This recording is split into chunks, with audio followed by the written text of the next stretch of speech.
সকাল আমার এই যে এটা ফজলি বাগান এখন মানে টোয়াতে টোয়াতে আর আম ভাঙতে ভাঙতে সব ফাঁকা ফাঁকা হয়ে গেছে। আসিন এগুলো টোয়ানোর জন্য ছেলে পিলে গেল, কাঁচা আম চলে গেছে বাগানে। এগুলো প্রতিদিন টোয়ানো হচ্ছে। এখানে মোটামুটি 16-17টা গাছে আম পাড়া হয়নি এখনও। আপনাদেরকে দেখানোর চেষ্টা করি বৃষ্টির কারণে কী অবস্থা। দেখেন কাদা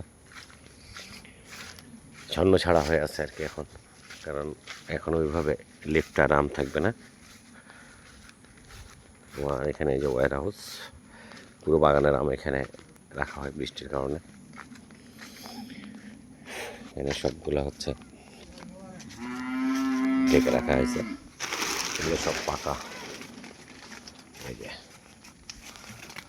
যে পাকা আম মালকো ব্যাগ লাইছেন দিচ্ছি। এই যে আমার ওস্তাদ, সমস্যা নেই।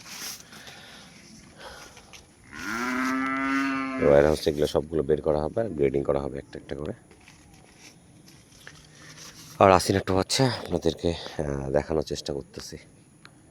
প্রত্যেকটা বের করে করে প্যাকেট থেকে এগুলো সব গ্রেডিং করা হবে।